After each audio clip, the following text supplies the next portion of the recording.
Okay, next topic is AIIMS of classification के classification का के क्या मकासद थे। The branch of biology which deals with the classification is called taxonomy. अब biology की वो ब्रांच जिसमें क्लासिफिकेशन की जाती है डिफरेंट लिविंग ऑर्गेनिजम्स की, हर न्यू लिविंग ऑर्गेनिज्म जो डिस्कवर होता है उसकी क्लासिफिकेशन की जाती है, उसको कहते हैं taxonomy. And the branch which deals with classification and also traces the evolutionary history of organism is known as systematics। और बायो की वो ब्रांच जिसमें ऑर्गेनिज्म की क्लासिफिकेशन भी की जाती है और साथ साथ ये भी पता लगाया जाता है, ये भी फाइंड किया जाता है कि उसकी एवोल्यूशनरी हिस्ट्री क्या है, यानी वो ऑर्गेनिज्म कहाँ से एवोल्यूट हुआ, उसका स्टार्टिंग पॉइंट क्या था, उसकी लाइफ का ओरिजिन यानी उसकी लाइफ का स्टार्ट क्या था, और ये भी स्टडी किया जाता है। तो इस ब्रांच को हम कहते हैं systematics. The main aims of both these branches are, इन दोनों ब्रांचेस के यानी टैक्सोनॉमी और सिस्टमैटिक्स के जो मेन एम्स हैं वो क्या हैं, to determine similarity and differences among organism so that they can be studied easily. के डिफरेंट जो लिविंग ऑर्गेनिजम्स हैं उनके दरमियान सिमिलरिटीज़ को और उनके दरमियान जो डिफरेंसेस हैं उनको डिटरमिन करें, उनका पता लगाएं, सो डैट ताकि दे कैन बी स्टडीड ईजली, उनको स्टडी करना आसान हो जाए। जो ऑर्गेनिज्म जो सिमिलर होंगे उनको एक ग्रुप में रख दिया जाएगा और जो डिफरेंट होंगे उनसे उनको अलग ग्रुप में रख दिया जाता है।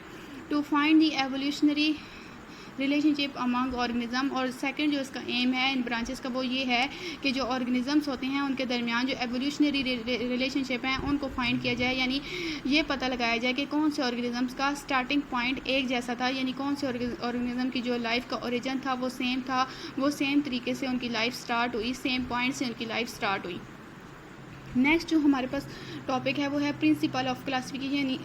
प्रिंसिपल ऑफ क्लासिफिकेशन यानी बेसिस ऑफ क्लासिफिकेशन के क्लासिफिकेशन की क्या बेसिस थी, क्या बुनियाद थी, क्या असूल थे। Classification is based on relationship amongst organisms and such relationship is shows similarities in characteristics। Classification की basis क्या है, ये किस basis पर classification की जाती है, organism की डिफरेंट ऑर्गेनिजम्स के दरमियान रिलेशनशिप को देखकर उनकी क्लासिफिकेशन की जाती है। अगर उनके दरमियान रिलेशनशिप सेम हो तो उनको एक ग्रुप में रख दिया जाता है, अगर रिलेशनशिप डिफरेंट हो, उनके दरमियान कोई रिलेशन ना हो तो उनको किसी अलग ग्रुप में रखा जाता है।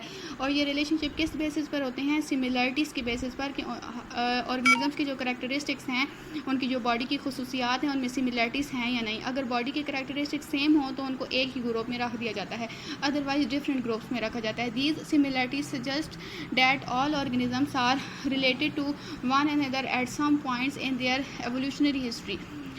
ये जो सिमिलरिटीज़ होती हैं, ये जब हम इन सिमिलरिटीज़ को स्टडी किया जाता है तो ये सिमिलरिटीज़ बताती हैं कि जितनी भी लिविंग ऑर्गेनिजम्स हैं वो एक दूसरे से रिलेट करते थे, कहीं ना कहीं उनका एवोल्यूशनरी हिस्ट्री यानी उनका लाइफ का स्टार्टिंग पॉइंट सेम ज़रूर होता है। However some organisms are more closely to related to each other. और इसके अलावा कुछ ऑर्गेनिजम्स ऐसे होते हैं जो एक दूसरे से बहुत ज़्यादा क्लोजली रिलेटेड होते हैं, बहुत ज़्यादा रिलेट कर रहे होते हैं, मिलते जुलते हैं एक दूसरे से। For example sparrows are more closely related to pigeons than to insect. जिस तरह से यहाँ पे स्पैरो की एग्जांपल दी गई, अगर आप देखें तो स्पैरो जो है उसकी रिजेंबलेंस ज़्यादा पिजन से होती है, पिजन से वो ज़्यादा मिलती है as compare to the insects, इसलिए पिजन्स और स्पैरो को एक ही ग्रुप में रखा जाता है और इंसेक्ट्स को किसी अलग ग्रुप में रखा जाता है। इट मीन्स डैट, इसका मतलब है the former to have common evolutionary history के जो यहाँ पे दो एग्जांपल्स दी गई हैं पिजन्स की और स्पैरो की जो एक दूसरे से रिजेंबलेंस रखते हैं, इसका मतलब है कि इन दोनों की जो एवोल्यूशनरी हिस्ट्री है वो कहीं ना कहीं से सेम ज़रूर थी, इनकी लाइफ का स्टार्टिंग पॉइंट सेम था, यानी इनकी लाइफ में जो डेवलपमेंट हुई उनमें सिमिलरिटीज़ थी। When biologists classify organisms into groups and subgroups, the similarities are seen in external and internal structures and stages of development. यहाँ पे बताया जा रहा है कि जब भी बायोलॉजिस्ट डिफरेंट ऑर्गेनिजम्स को क्लासीफाई करते हैं यानी उनकी डिफरेंट ग्रुप्स में डिस्ट्रीब्यूशन कर रहे होते हैं, तो ग्रुप्स और सब ग्रुप में डिस्ट्रीब्यूशन कर रहे होते हैं, तो सिमिलरिटीज़ किन बेसिस पर देखी जाती है, सिमिलरिटीज़ उनके एक्सटर्नल बॉडी स्ट्रक्चर में देखी जाती हैं कि बाहर से उनका बॉडी स्ट्रक्चर सेम है या नहीं, इंटरनल बॉडी स्ट्रक्चर यानी अंदर से उनका बॉडी स्ट्रक्चर सेम है या नहीं, और दूसरा उनकी स्टेजेस और डेवलपमेंट में सिमिलरिटी है या नहीं। Modern genetics provides another type of information to taxonomist. अब जिस तरह से जेनेटिक्स में जिस तरह डेवलपमेंट हुई जीन्स के बारे में जब पता चला बायोलॉजिस्ट को, तो अब जो क्लासिफिकेशन है वो जीन्स के बेसिस पर की जाती है कि जिन लिविंग ऑर्गेनिजम्स की जीन्स में सिमिलरिटी हो उनको एक सेम ग्रुप में रख दिया जाता है।